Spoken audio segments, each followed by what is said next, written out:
Iran বুঝে ফেলতেছে যে রাশিয়ার সহযোগিতার দরকার আছে, কারণ রাশিয়া হচ্ছে এখনকার আমেরিকাদের বিরুদ্ধে একটা সুপার পাওয়ার, তাই না?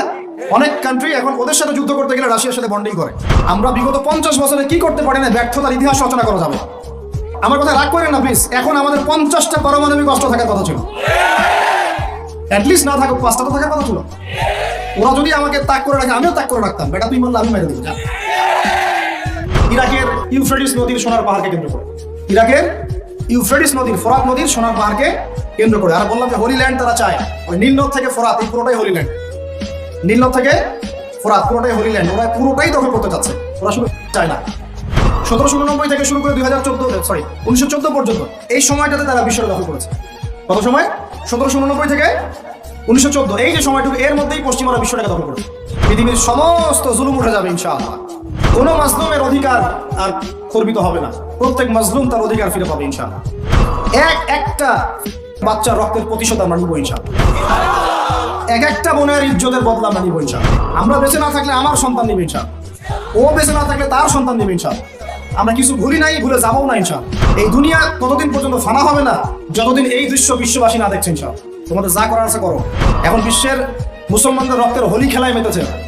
যেখানে মুসলমান সেখানেই নির্যাতন, চায়নায় নির্যাতন, সিরিয়াতে নির্যাতন, তারপর ইয়েমেনে নির্যাতন, ইরাকে করে গেল, হ্যাঁ, তারপরে লেবাননে করে, জর্ডানে করতেছে, আরব কান্ট্রিগুলোর মধ্যে, আফ্রিকার কান্ট্রিগুলো, যে কোনো জায়গাতে তাকান দেখবেন খালি মুসলমানদের উপর নির্যাতন।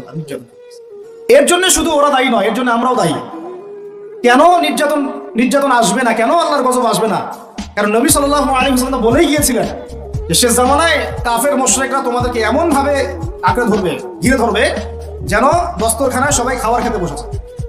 মানে আমরা সবাই দস্তরখানায় খাবার খেতে বসে যেমন করে বসি একসাথে, ওই যুগে বলছিলেন ইয়া রাসূলুল্লাহ সাল্লাল্লাহু আলাইহি ওয়াসাল্লাম, আমরা কি ওই সময় সংখ্যায় কম হব? অবাক হয়েছিলেন তারা, কারণ ওই সময় তো ইসলামের বিজয়ের যুগ। আমাদের এইরকম অবস্থা হবে যেখানে আমরা 313 মিলে 1000 বদরে ঠেকাই দেই, 700 মিলে উহুদে 3000 ঠেকাই দেই, মোতার যুদ্ধে আমরা কত 3000 নিয়ে 2 লাখকে ঠেকাই দেই। ওই মুসলমানদের এই অবস্থা হবে? সাহাবীরা বলছিলেন অবাক হয়ে। তখন নবীজি বলছেন, হ্যাঁ, তোমাদের অবস্থা এরকম হবে। তোমরা সংখ্যায় হবা সমুদ্রের ফেনার মতো। সমুদ্রের, দেখতে পাচ্ছেন এখন খালি নাম খাওয়া আসতে মুসলিম বাড়তেই আছে। সমুদ্রের ফেনার মতো। কিন্তু দুইটা জিনিস তোমাদেরকে পেয়ে বসবে, এই দুইটার কারণে এই পরিণতি তোমাদের হবে। এক নম্বর হচ্ছে তোমাদের মধ্যে দুনিয়ার মহব্বত তোমাদেরকে পেয়ে বসবে, আর একটা ওয়াহান তোমাদেরকে ধরে ফেলবে। সাহাবীরা বলছে ওয়াহান কি? নবীজি বলছেন তোমরা আল্লাহর পথে জীবন দিতে চাইবে না। এই ভয়, আল্লাহর পথে জীবন দেওয়ার ভয় তোমাদেরকে পেয়ে বসবে। এই দুইটা যখন তোমাদেরকে পেয়ে বসবে, তখন এই কাফের, মুশরিক, মুনাফিক যারা আছে সবাই মিলে তোমাদেরকে একটা কচু কাটা করে ফেলবে। হয়নি এখন এটা? শুধু এই যুগে না, প্রত্যেক যুগে যখনই মুসলমানদের উপর এই দুটা এসেছে, তখনই মুসলমানরা আক্রমণের শিকার হয়েছে। কখনো তাতারিদের হাতে, হ্যাঁ, চেঙ্গিস খানের বংশধর মনে আছে, মঙ্গলরা, ওরা এসে মুসলমানদেরকে একদম কেটে ফেলে দিয়েছিল। কতদিন? 40 দিনের মধ্যে বাগদাদে ওরা মনে হয় প্রায় 10 থেকে 15 লক্ষ মানুষকে হত্যা করেছে, ওই তাতারিরা মুসলমানদেরকে, আব্বাসীয়দের সময়। এরকম হিস্ট্রি অনেক আছে। তারপরে যখন এই ফাতেমি সাম্রাজ্য চলছিল, তখন ক্রুসেডাররা এসে মুসলমানদেরকে হত্যা করেছে। তারপরে আবার করেছে জেঙ্গিদের সময়, আইয়ুবীদের সময়, এমনকি মোগল সাম্রাজ্য। এর আগেও যখন দুনিয়া প্রীতি আর ওয়াহান ঢুকে গিয়েছিল, তখন দেখা গেছে যে মুসলমানদের মধ্যেই মারামারি চলতেছে। হ্যাঁ, ওখান থেকে গিয়ে কর্ডোবা ইসলামী খেলাফত হয়েছে। এগুলো হিস্ট্রি পড়বেন, ইতিহাস নিয়ে ইনশাআল্লাহ আরেকদিন কথা হবে। আমার নিয়ত আছে আপনাদেরকে হিস্ট্রি শোনানোর, একদম আদম আলাইহিস সালাম থেকে শুরু করে এই পর্যন্ত যা যা হয়েছে ইসলামের ইতিহাসে, একটা করে ধারাবাহিক পর্ব আকারে আসবে ইনশাআল্লাহ। এতে করে খুব অল্প সময়, হয়তো 10 মিনিটের মাদ্রাসা এমন হতে পারে, বা 10 থেকে 15 মিনিটের মাদ্রাসা, এর মধ্যেই একটা করে পর্বে একটা করে হিস্ট্রি আসবে ইনশাআল্লাহ। যদিও খুব টাফ এই কাজটা করা, এবং এটার জন্য অনেক ইনভেস্টমেন্টের দরকার। আল্লাহ পাক যেন সহজ করে দেন। তো মূল কথাটা আমি বলছি যে যখন আমরা এভাবে দুনিয়া প্রেমে ঢুকে গিয়েছি এবং আল্লাহর পথ থেকে সরে আসছি, মার খেতে হয়েছে। এখন আমাকে বলেন তো দেখি, আমরা কি আমাদের অবস্থার উন্নতি চাই না? এতক্ষণ যা বুঝালাম, এতে কি বুঝতে পারলেন যে দিন এখন শুধু একটা নিভু বাতির মতো জ্বলছে? গুটি কয়েক মানুষের মধ্যে হক সীমাবদ্ধ হয়ে যাচ্ছে। প্রবলেমগুলো কি আপনারা ফাইন্ড আউট করতে পারেন? প্রবলেমগুলো দেখেন। সারা বিশ্বে ইসলামিক কোনো খেলাফত আছে? ইসলামের কোনো ঐক্য আছে? একজন আমিরুল মুমিনিন আছে? একটা জামাআত আছে? একটা ইমারা আছে? আমাদের কি অর্থনৈতিক শক্তি আছে? ভিত্তিটা নাই। পুরো বিশ্বের রাজনৈতিক ক্ষমতাকে আমরা নিয়ন্ত্রণ করি না। পুরো বিশ্বের মিডিয়াগুলো কি আমাদের? এমনকি যেগুলোতে রেকর্ড করছেন, যে ফোন আপনার হাতে, সেটাও তাদের। এটাও কাদের? তাদের। পুরো বিশ্বের যে ফিলোসফিক্যাল থটস গুলো আছে, দর্শন, এই দর্শনগুলো আমাদের চলছে না ওদের চলছে? সব পশ্চিমা দর্শন চলছে না? এই যে নাস্তিকতা কাদের দর্শন? আমাদের। এই যে সেকুলার কনসেপ্ট কাদের দর্শন? আমাদের দর্শন। এই যে সো কল্ড ডেমোক্রেসি কাদের দর্শন? আমাদের। এই যে ন্যাশনালিজমে আমরা ভুগছি, সবাই জাতি জাতি চিন্তা করি, মানে ওই ইয়েমেনে একটা মুসলমান মরলে আমার লাগে না, কেন লাগে না? ও তো ইয়েমেনি, আমি তো বাংলাদেশি। মারলে আমার খুব একটা লাগতেছে না, কেন? ও তিনি, আমি তো বাংলাদেশি। এই যে গোত্রীয় বিভাজনটা আমরা করেছি ন্যাশনালিজমের মাধ্যমে, এতে করে ইউনিটিটা নষ্ট হয়ে গেছে। গোত্রে গোত্রে মানুষ থাকতে পারে, কিন্তু সবার মধ্যে একটা হৃদ্যতার বন্ড থাকতে হবে। এইটা ইসলাম দিয়েছিল। আনসার, মুহাজির, দুইটা আলাদা শব্দ না, দুইটা আলাদা বৈশিষ্ট্য, কিন্তু তারা কি আলাদা ছিলেন? একদম নিজের মায়ের পেটের ভাইয়ের চেয়ে বেশি, তাই না? এটা ইসলাম। আর আমরা যদি বলি আনসার এক গ্রুপ, মুহাজির আরেক গ্রুপ, আনসারকে মারলে আমার কি, আমি তো মুহাজির, মুহাজিরকে মারলে আমার কি, আমি তো আনসার, এই কনসেপ্টটা হচ্ছে একটা ন্যাশনালিজম কনসেপ্ট। এই চলছে। ও দিয়ে দিল ফরাসি বিপ্লবের পর থেকে, 1789 সালের পর থেকে এগুলো আসছে ওয়ার্ল্ডে। 1789 থেকে শুরু করে 1914 পর্যন্ত এই সময়টাতে তারা বিশ্বটা দখল করেছে। কত সময়? 1789 থেকে 1914, এই যে সময়টুকু, এর মধ্যেই পশ্চিমারা বিশ্বটাকে দখল করেছে। আবার নতুন করে কোন কোন জায়গা দখল করেছে? প্রথমে পলিটিক্স, প্রথম জায়গাটা কি? পলিটিক্স। তারপরে সামরিক শক্তি, ওদের মানে এক্সট্রাঅর্ডিনারি সামরিক শক্তি তারা বিশ্বকে দেখিয়েছে। আপনি যত কথা বলেন, একদম পারমাণবিক বোম রেখে দিব তাক করে, আর বেটা তুই কথা বলতে পারবি না, এরকম একটা অবস্থা। বিশ্বাস করেন ব্যাপারটা এরকম। পুরো জাতি নিয়ে আপনি একটা ঐক্যবদ্ধ শক্তি করতে চান, একটা মিসাইল, পারমাণবিক মিসাইল এরকম রেখে দিবে, এই বাড়াবাড়ি করো না বেশি, একদম দিব লঞ্চ করে, বাস আপনি চুপ, একদম চুপ। কারণ ওইটা প্রতিহত করার তো আমার কাছে ওই নাই, ক্ষেপণাস্ত্র প্রতিরক্ষা সিস্টেম তো নাই। এখন আমি যদি বলি, আমার কথা কি মন খারাপ করবেন? আমি যদি বলি যে বিগত 50 বছরে আমাদের দেশ স্বাধীন হচ্ছে কবে বলেন? 71, এখন কত? 23, কত বছর বলেন? আমরা কি একটাও ক্ষেপণাস্ত্র তৈরি করতে পারলাম না? এই বিশ্বে এই ধরনের প্রযুক্তি ছাড়া কেউ টিকে থাকতে পারে? এটা কি ঢাল তলোয়ারের যুগ, যে ওরা এগুলো বানাবে আর আমরা ঢাল তলোয়ার নিয়ে বসে থাকবো? কি করলাম আমরা বলেন? আপনারা তো রাগ করেন কথা বললে, রাগ না করে একটু ভালো করে মন দিয়ে শোনেন না, মন দিয়ে চিন্তা করেন না, কি করলাম আমরা এতদিনে? আমাদের 50টা ক্ষেপণাস্ত্র থাকার কথা ছিল, আমাদের 50টা পারমাণবিক অস্ত্র থাকার কথা ছিল। কিসের ভিত্তিতে আমরা লড়াই করব? কিসের ভিত্তিতে আমরা লড়াই করব? মিয়ানমার যদি আমাদেরকে কালকে চাপ দেওয়া শুরু করে, আমরা কিসের ভিত্তিতে লড়াই করব? কি নিয়ে লড়াই করব? এমনকি পুরো মুসলিম বিশ্বের বড় বড় পরাশক্তিগুলোর সাথে আমাদের সম্পর্ক কতটুকু ভালো। ইরান বুঝে ফেলতেছে যে রাশিয়ার সহযোগিতার দরকার আছে, কারণ রাশিয়া হচ্ছে এখনকার আমেরিকাদের বিরুদ্ধে একটা সুপার পাওয়ার, তাই না? অনেক কান্ট্রি এখন ওদের সাথে যুদ্ধ করতে গেলে রাশিয়ার সাথে বন্ডিং করে। এটা ওয়ার্ল্ড অ্যাফেয়ার্স। আমরা বিগত 50 বছরে কি করতে পারি না, ব্যর্থতার ইতিহাস রচনা করা যাবে। কি বলতেছেন আপনি? আমার কি বলতে চান? এটা রচনা করা যাবে একটা ইতিহাস।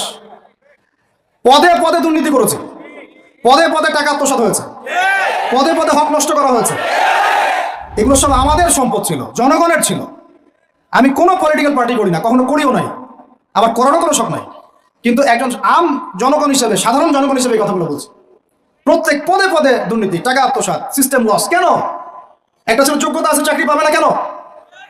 ওই ছেলের যোগ্যতা আছে, কেন চাকরি পাবে না?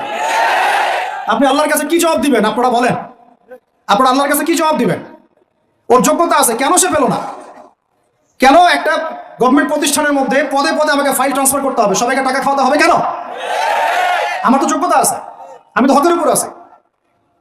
বিসিএস তো কোচিং আমিও করেছি, আমি তো ক্যাডার হতে পারতাম, আমি কেন হতে পারলাম না? কেন চান্স দিলেন না? কেন বড় বড় পরীক্ষার প্রশ্ন ফাঁস হয়ে যাবে?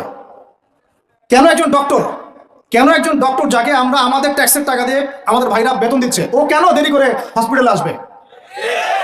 কেন আসবে? কে ব্যবস্থা নিবে এগুলোর এগেইনস্টে? আমরা ব্যবস্থা নিতে পারবো? আপনাকেই তো নিতে হবে। ওমর ইবনুল খাত্তাবের মতো শাসক কে হবে? আপনাকে হতে হবে, আমরা তো হবো না। আমাদের সেই যোগ্যতাও নাই, ইচ্ছাও নাই। আমরা দায়িত্ব নিতে চাই না, দায়িত্ব ছেড়ে দিতে চাই। ইসলাম কি বলে? দায়িত্ব নিতে বলে না ইসলাম বলে যে যোগ্যকে দায়িত্ব দিয়ে দাও। কোন সাহাবী দায়িত্ব নিজেকে চেয়ে নেন নাই কখনো, বলেছেন আমাকে দেওয়ার দরকার নেই, তাকে দিয়ে দাও। আবু বকর সিদ্দিকের পর ওমর ইবনুল খাত্তাব পর্যন্ত বলছেন আমাকে দিয়েন না, প্রয়োজন আলীকে দেন, উসমানকে দেন। উমরের মতো মানুষ এই কথা বলছিলেন। আর আমরা এখন কি করি ভাই? আমার চরিত্র সবচেয়ে ভালো, আমারে দেন, আমারে। খালি কিয়ামতটা হয়ে যাক, আল্লাহ পাক দাঁড় করাবেন সবগুলোকে সিরিয়ালে, দেখা যাবে কে কি জবাব দিতে পারে, দায়িত্ব কতটুকু বুঝাই দিতে পারে, এটা দেখা যাবে। কেন এটা হবে? আমার কথা রাগ করেন না প্লিজ। এখন আমাদের 50টা পারমাণবিক অস্ত্র থাকার কথা ছিল, অ্যাটলিস্ট না থাকুক 5টা তো থাকার কথা ছিল। ওরা যদি আমাকে তাক করে রাখে আমিও তাক করে রাখতাম, বেটা তুই মারলে আমি মেরে দিব। যা। উত্তর কোরিয়ার মতো একটা কান্ট্রি, আমার সাবজেক্ট এইগুলা, আমরা ইউনিভার্সিটিতে এগুলোই পড়েছি। ও একটা কান্ট্রি, কতটুকু কান্ট্রি জানেন? উত্তর কোরিয়া দক্ষিণ কোরিয়া একসময় মারামারি করতো, এই মারামারি লাগিয়ে দিয়েছিল পশ্চিমারা। পরে উত্তর কোরিয়ার প্রেসিডেন্ট ওই বলা থেকে বের হয়ে যায়, বলা থেকে বের হয়ে চায়নার সাথে বন্ডিং শুরু করে, রাশিয়ার সাথে বন্ডিং শুরু করে ওদের সাপোর্টে সে আস্তে আস্তে আস্তে নিউক্লিয়ার ডিভাইসগুলো তৈরি করা শুরু করেছে। করার পরে এখন এই মাত্র বেশি না, 20 থেকে 25 বছর, 20 থেকে 25 বছরে ওরা এমন একটা জায়গায় চলে গেছে, খাইতে পারুক না পারুক পারমাণবিক বোমা একদম তাক করে রেখে দেয়।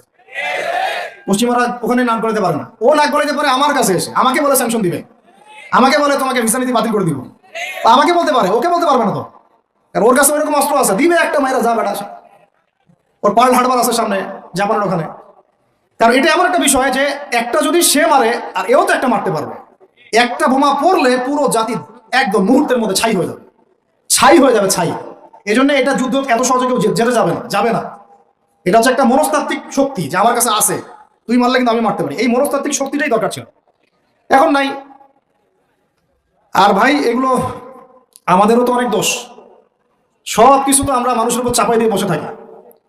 আমরা যখন অ্যানালাইসিস করতে বসি সবাই মনে হয় যে বিজ্ঞ পণ্ডিত, কিন্তু আপনি তো দায়িত্ব নিয়ে সামনে আসছেন না, আপনি তো পড়াশোনা করে উপরে আসছেন না, আপনি তো জ্ঞান অর্জন করে মানুষকে বোঝানোর চেষ্টা করছেন না। আমরা তো আমাদের দায়িত্ব পালন করছি না, করছি কি? আল্লাহ পাক আমাদের সবাইকে বিচক্ষণ হওয়ার তৌফিক দান করেন। কয়টা সায়েন্টিস্ট তৈরি হয়েছে আমাদের, বলেন কয়টা সায়েন্টিস্ট তৈরি হয়েছে আমাদের জাতির মধ্যে? নাস্তিক তো ভুরি ভুরি তৈরি হচ্ছে। কয়টা সায়েন্টিস্ট তৈরি হয়েছে আমাদের ইউনিভার্সিটিগুলোর মধ্যে? কয়জন অর্থনীতিবিদ তৈরি হয়েছে ইউনিভার্সিটিগুলোর মধ্যে? আমিও তো পড়েছি ইউনিভার্সিটি, ছেলে মেয়ে একসাথে বসে গাল গল্প করে, চীনা বাদাম খায়, কোনো সময় স্যার আর ছাত্রীর প্রেম হয়ে যায়। আমি বলছি না কিছুই হয় না, পড়াশোনা তো হয়, সিস্টেম তো অনেক সুন্দর, টাকা পয়সাও সরকারি অনেক খাচ্ছেন আপনারা, কিন্তু এখন কথা হচ্ছে গভর্নমেন্টের যে এত টাকা পয়সা খাচ্ছেন, রেজাল্টটা কি দিচ্ছেন? কি জাতীয় উপহার দিচ্ছেন আপনারা? কোন প্রজন্ম উপহার দিচ্ছেন? এগুলো কি গভর্নমেন্ট টাকা আপনারা কি মনে করেন? এই ট্যাক্সের টাকাকে কি মনে করেন? এগুলো মানুষের আমানত, রক্ত ঘাম করা পয়সা। আপনাকে বেতন দেওয়া হচ্ছে, আপনাকে ফ্ল্যাট দেওয়া হচ্ছে, আপনাকে গাড়ি দেওয়া হচ্ছে, ওগুলোর দিকে তো চোখ দেন না। আমরা একটু এক্সকরলা গাড়িতে চললেই একদম নজরদারির মধ্যে চলে আসি, গাড়ি কোথেকে আসলো? আমার গাড়ির দাম তো 6 লাখ টাকা না 7 লাখ টাকা, আপনার গাড়ির দাম তো 50 লাখ টাকা। আর এইগুলো আমাদেরকে মানুষ ভালোবেসে হাতিয়ে দিয়েছে। আপনাকে ভালোবেসে না দিলে আমি কি করতে পারি? আমার কিছু করার আছে? মূল জায়গাগুলো তো আমরা দেখি না। সব সমস্যা ইসলামকে নিয়ে চুলকানি নাকি? খালি ইসলামকে নিয়ে চুলকানি হয়? মূল জায়গায় আসেন।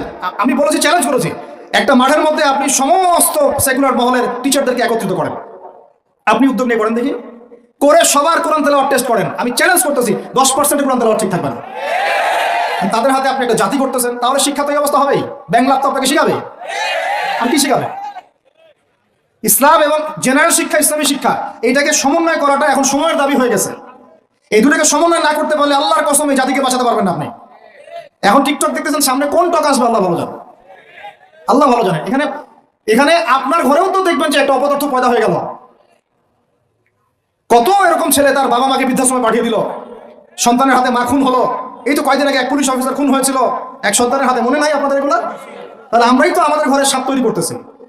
ভাববেন না যে এগুলোর ফলে শুধু সমাজে একটা প্রভাব বিস্তার হবে, আমার ঘরে কিছু হবে না, কখনো নয়। আমিও এফেক্টেড হবো, আমার ঘরেও আসবে। এখন আল্লাহ রাব্বুল আলামিনের কাছে খালি দোয়া করতে পারি আমরা, আল্লাহ পাক যেন আমাদেরকে এমন যোগ্য ব্যক্তি উপহার দেন আল্লাহর পক্ষ থেকে। যে হোক সে XYZ, হুএভার হি ইজ, আমরা কোনো দলের মানুষ না, কোনো পলিটিক্যাল পারসন না। XYZ যে হোক না কেন, আমরা যে সৎ, যোগ্য, ইমানদার মানুষ, সৎ, যোগ্য, ইমানদার মানুষ, যারা তাদের এই ক্ষমতাটাকে, এই প্রতিভাটাকে দিনের জন্য কাজে লাগাবে ইনশাআল্লাহ। এরকম মানুষ চান না আপনারা? এটা দোয়া করতে হয়, আল্লাহ যেন কবুল করেন, আমিন। আর আমাদেরকেও হতে হবে আনুগত্যশীল, এবং আমরা শান্তিপূর্ণ কোনো পরিবেশের মধ্যে বিদ্রোহ করতে যাব না। কারণ এগুলো করলে রাষ্ট্রের আরো ক্ষতি হয়, উপকার হচ্ছে কি হয়, ক্ষতি বেশি হয়। আমরা দোয়া করব, চেষ্টা চালাবো, আল্লাহ রাব্বুল আলামিনের কাছে মুজাহাদা চালিয়ে যাব, এবং আমরা গঠনমূলক সমালোচনার মধ্য দিয়ে আমরা তাদের কাজের পজিটিভ নেগেটিভ বিষয়গুলো উপস্থাপন করতে পারি। এরপর যদি তারা দাওয়াত কবুল না করে, তাদের কবর তাদের, আপনার আমার কবর আমাদের, লাকুম দীনুকুম ওয়ালিয়া দীন। ব্যাস, এটা আমাদের দায়িত্ব। এখন আমার কথাটা আমি গুছিয়ে নিব, কনক্লুশনের দিকে একটু আমার দিকে মনোযোগ দেন। আর শেষে গিয়ে আমি আপনাদেরকে 5টা প্রশ্ন করবো। কয়টা ভাই? সেরা 5 জন, যে 5 জন অ্যান্সার দিতে পারবেন তাদের জন্য আমি হাদিয়া নিয়ে আসছি। 5টা বই আমি আমার পক্ষ থেকে উপহার দেবো ইনশাআল্লাহ। ঠিক আছে? এই যে লেকচারটা দিয়েছি এর উপরেই 5টা প্রশ্ন হবে ইনশাআল্লাহ। দেখবো কে কতটুকু লেকচার শুনেছেন। কনক্লুশনটা এখন শুনেন। পুরো বিশ্বের প্রেক্ষাপটটা এখন আমাদের অনুকূলে না। আমার সাথে বলেন তো, কি বললাম?